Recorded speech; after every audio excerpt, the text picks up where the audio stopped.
Hi, everyone. My name is Trevor Gordon. I do media relations, community engagement, social media, and I'm excited because I get the honor and the pleasure of interviewing different performers, buskers that are involved in the upcoming Port Credit Busker Fest that is happening on August 16th, 17th, and 18th. The website is pcbuskerfest.com. pcbuskerfest.com. Busker Fest here in Port Credit, still looking for sponsors, still looking for vendors, still looking for volunteers. If you would like to be a volunteer, a sponsor, a vendor, go to pcbuskerfest.com. Today we're going to be chatting with the Mighty Quinn. The Mighty Quinn. He's an acrobat, he's a juggler, a comedian, actor, public speaker, fire performer. He's a jack of all trades. I'm excited because he actually was born in Vancouver. He travels the world. From my understanding, he's currently in Norway right now. So we're going to have a chat with Mr. Say, and I'm excited to talk to the Mighty Quinn. Hello, Mighty Quinn.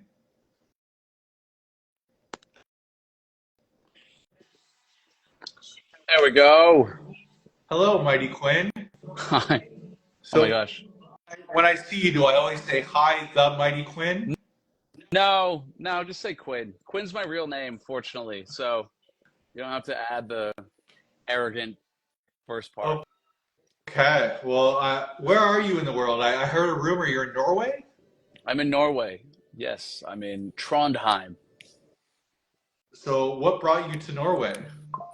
I'm getting on a cruise ship tomorrow to do my show in front of 5,000 passengers on what am I getting on tomorrow? The Sky Princess. That's awesome. Yeah. So I'm excited to meet you. I've been Mm, involved and around the Busker Fest community for many years, and I'm a huge fan of mm, performers such as yourself. I mean, I've mm. seen some of your acts online, so I'm excited to see it in person. But So a lot better in person. okay. Yeah, a lot But better. Yeah. I'm going to ask you some questions. I'm a bit of a fanboy when it comes to buskers and your Mm, art. How old mm. were you when you first did your first sort of paid performance? Like paid performance or street show, because they're two different I would things. say paid performance, like official performance. I guess what made you feel like you were a professional? Um, so like, oh, that's a good question. I did like a couple of paid performances between like 16 and 18, like tiny little corporate gigs or like birthday parties or just random stuff like that. But the thing with performing is imposter syndrome is so deeply rooted in every one of us, is it takes a long time before you get the one show where you feel like you're a professional, and it almost never really fully goes away. Like I'm getting on a cruise ship tomorrow with like a company that's worth billions of dollars, and I still feel like, oh man, one day I'll get good enough to be somewhere. You know what I mean? Like it never goes away. So the question of like what first performance made you feel like a professional is such a crazy one because there's never really one performance that makes you feel like I've made it. I'm a professional. I deserve to be here. How many countries have you performed in?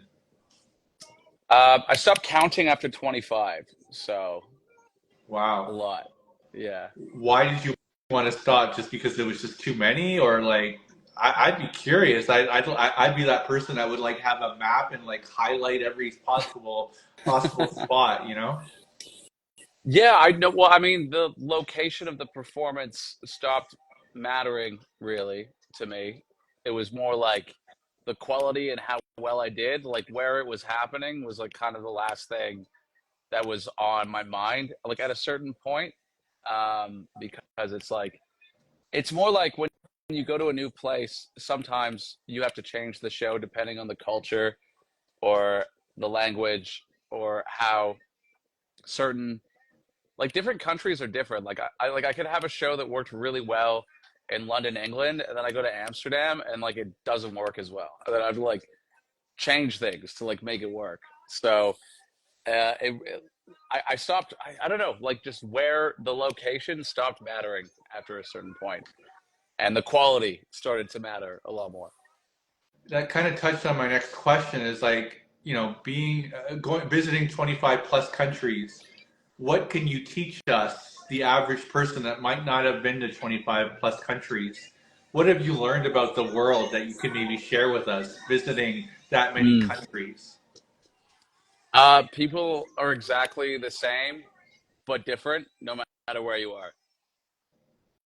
So it's like I don't know, like the more you travel, the more you realize that like everywhere, like humans are humans no matter where you are, and but they're also different in a cultural sense too. So it's like it really is two things at once. It's like people are exactly the same no matter where you are, but then also they're not. You know what I mean? Which like maybe is like not a satisfying answer, but if you travel the world, you'll know exactly what I mean. I'm curious, are you afraid to fly? I asked that question because I think people assume a person, as you mentioned, 25 plus countries, this is what you do day to day, that you'd probably be not afraid.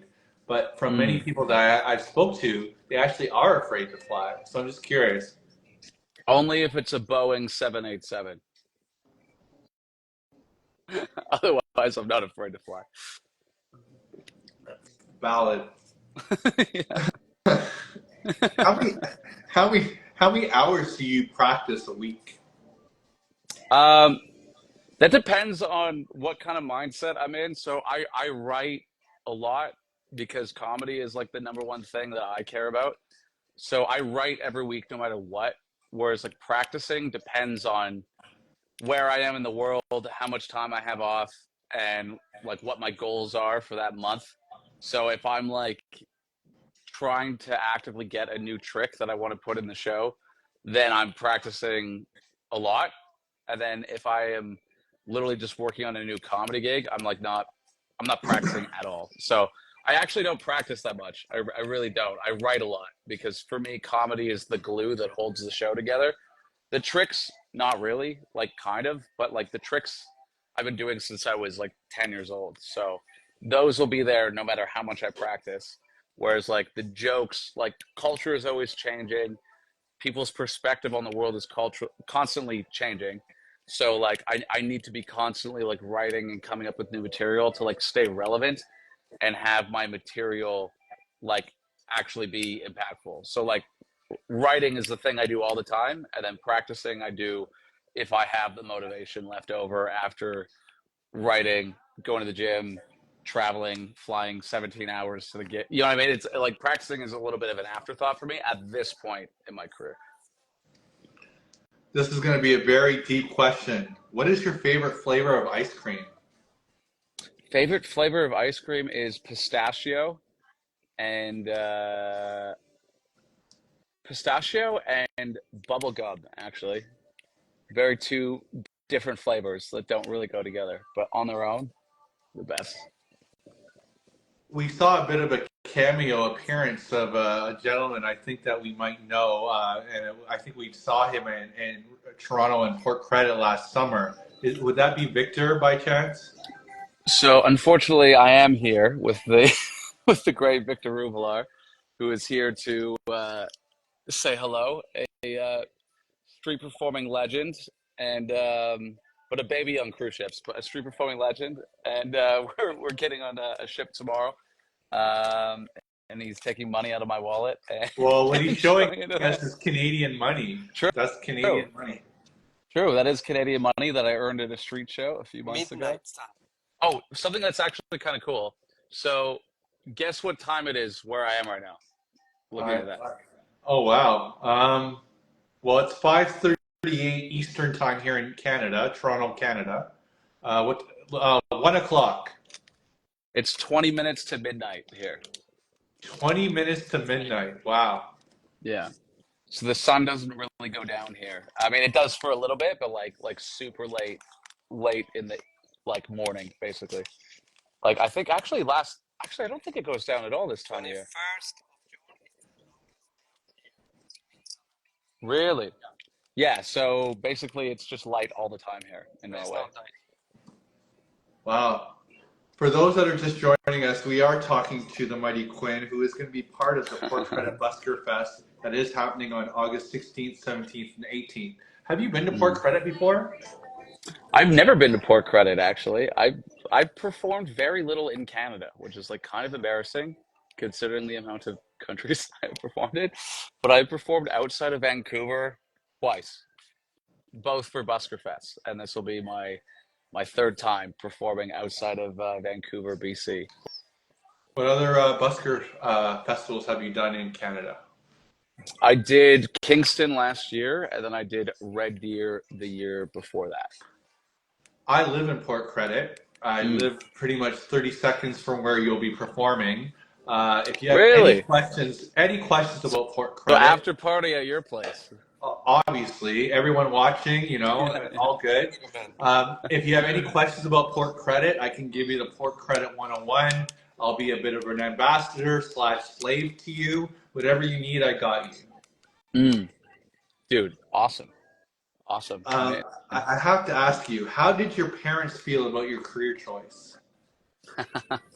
How much time you got? That's a very complex question.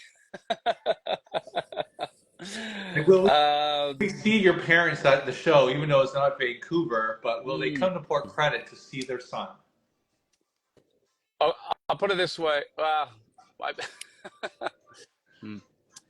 Well, my parents are very proud now that I am performing on cruise ships around the world. So I was one of the bigger street shows in the world for about 10 years, and they had never seen my show. And then I started doing the exact same show on cruise ships, and then they came and watched me. So I'll put it that way. They came and watched me on a ship 2 months ago. They watched the exact same show they could have watched for free for $10,000. Wow. So that's that's my answer. Have you had any celebrities, or have you had any celebrities see your show? Yeah, Tom Cruise watched me in Telluride like 10 years ago. Wow. Yeah, yeah. And what was your reaction to that? Like, you were able to still focus on your show when you see Mr. Cruz in the So audience? I was like on the unicycle. I like saw him, and he saw me see him. You know what I mean? Like he saw me go like that, and he gave me this look of like, if you say that I'm here, I will Mission Impossible your ass to the point where you will never walk again. Like he gave me that look of like, don't you dare. And then so I like I said nothing. I just like acted like he wasn't there, did my thing, and then he gave me $100. So So he stayed we're to good. the end, and still Yeah, gave you your flowers. he did. Yeah. He came. He didn't say a word. Literally, just came up, like, gave me like a head nod, and just $100 in there. I was just like, nice. And of course, you framed that money. You've not spent that 100, of course. Oh no, I was 18 and broke. I spent it the next day. Yeah, no, I need, I needed it. If that happened now, I would have framed it. But I was like 18. I was like, yeah, I needed that for groceries like that day. Other than, I know Port Credit eventually is going to be your favorite place to perform. Where is your favorite place to perform? Oh, that's such a hard question because like the places where I've had the most fun maybe weren't the best shows. Maybe it was like I was with the best people, or uh, where's the best audiences? You know what? I think out of all the places I performed, Port Credit, Port. Victor says I should say Port Credit, even though I've never been there. Uh, you know what? I'm gonna say that I can't answer that question, but it will be Port Credit when I come. Very awesome. We have a big debate here in Canada, which we would like you to Mm, vote in on. Pineapple yeah. on pizza, yes or no? No. No. You didn't even hesitate. That was just Hard like a no. quick. I've broken I've broken up with people over that. Like, oh yeah, hard no. Does not Hard belong no. on pizza. Hard no. I was in Italy, didn't see a single pineapple on a pizza. Spent the last 3 months in Italy, didn't see one. So So women Men, whoever out there, if you put you like pineapple on your dating profile, the Mighty Quinn will not send you a DM. Probably not, or you have to have something else amazing to make up for it. Like it's not like a hard no, but it's like a huge discount. Like it's like a huge deficit, you know. Who inspired you to become a performer in the first place? I know I'm doing these questions in the most random order, but like what sort of even brought you into this world? Like, did you see a Mm, show at a certain age that just kind of gave you that goosebump that made you want to become a performer? Like, mm. who is your favorite performer? Ah, yeah, that's another tough one. So I always knew I wanted to be a circus performer, and then I found street, and that was like all I cared about. I was like, street performing is like all I want to do. And there was a few people who I saw that inspired me. One, Victor, stop it. No, I'm not saying your name. It was actually David Aiken was one that I saw. So David Aiken, checkerboard guy. Do you know who that is? Yes. So he came to my school when I was 13 years old, and I turned up with my 5 foot unicycle, thinking I was like the coolest thing ever. And then he turned up and did a show because he was booked to do a gig at my school with his 6 foot unicycle. And I was like, what the heck? And then he did a 45-minute show with his juggling stuff. And I was just like blown away that he could do that. And I talked to him and he told me about his life as a street performer, a cruise ship performer. And I was just like, oh my gosh, like that's what I want to do. And so he was like probably the first one that made me want to be like, I want to be a street performer. And then actually, do you know Paz? So Yes. Paz was my circus coach from the ages of like 14 to 17. And Paz is the one who was like, you're perfect for street. You have all the right skill sets. Sorry, Victor Rubelar is literally holding up a sign behind the camera with his name, telling me to say his name. It's making me laugh. Paz took me out and put me in his street show with his partner at the time, Leah. They put me in their street show, gave me a microphone, and they were like, "Just go out there and juggle and talk and see if you like it." And then they split their hat with me evenly, and I was like, "Yeah, I was like 16 or 17 at the time." And I was like, "This is amazing." And I remember I made like more money than I had seen before, but I was like a child, and I was just like, "Oh my goodness, I can literally get paid to just go out on the street and like talk and like juggle." I was like, "This is like amazing." And then I think a month after that, my parents kicked me out of the house, and I was homeless, and I was like, "Okay, I should probably figure out this whole street performing thing now." But like, Paz and David Aiken were like my two big ones, and then of course, 10 years later, I was greatly inspired by Victor Rubelar. I mean, aren't we all? Are we? Aren't we all? Like, I'm going to Yeah. take a moment just to toast. Yeah. Toast. Toast to Um, Victor. toast to Victor. Port Credit Busker Fest, August 16th, 17th, 18th. Port Credit Busker Fest, Port Credit Busker Fest showcases the very best street performers, such as the Mighty Quinn, from around the world in Port Credit. I'm giving you the last word. What can we here in Port Credit, in the GTA area, the Toronto Mm. area, look forward to your performance? What are we going to see from your show on August 16th, 17th, and 18th? You get the last word. Well, I can promise you will laugh and have a good time. And I don't know, like it's so hard for me to sit here and promote myself because it's so arrogant. Like, yo, dude, you're gonna like just I don't know, just come out. We'll have fun. Your We'll name have a is good time. literally called the Mighty Quinn. I know, but do you know why? You know that's a play on the song, right? The Mighty Quinn from Manfred Mann from the '60s. Everyone always says that. They're like, "Oh, it's so arrogant, the Mighty Quinn." I'm like, I didn't name myself that. It's from the song. But sorry, I'm because of how I grew up, I'm very uncomfortable talking about how good I am. I I did not name myself. Other people named me that. Other people named me that. I didn't even know what the Mighty Quinn was until I started juggling in restaurants at 17. And this old guy who kept hiring me to juggle kept going, "Oh, the Mighty Quinn, the Mighty Quinn, the Mighty Quinn," like the song. And then it just stuck. And then it just became my name. So how can the public interact with you? Give us the Mm, last word. Give us your website, your socials, okay. everything. Quinn Comedian is my Instagram and my TikTok, where you can find me there posting stuff. Incrediblequinn.com is my website, which, wow, yeah, both names are literally super arrogant, implying that I'm amazing.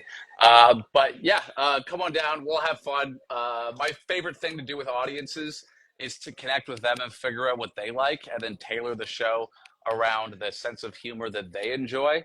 So that's why I can literally say, like, you're guaranteed to have a good time, because I don't just run a script.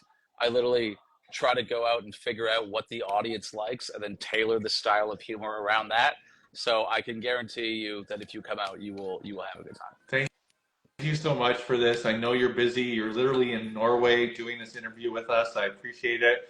Thank you to Victor for making his cameo as well. I look forward to seeing you in person, Quinn. I'm Yeah, excited to see your show in person.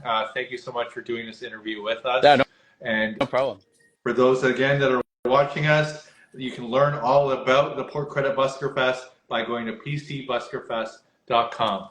Thank you, Mr. Mighty Quinn. My pleasure. Thanks for having me, Trevor. Bye. Bye.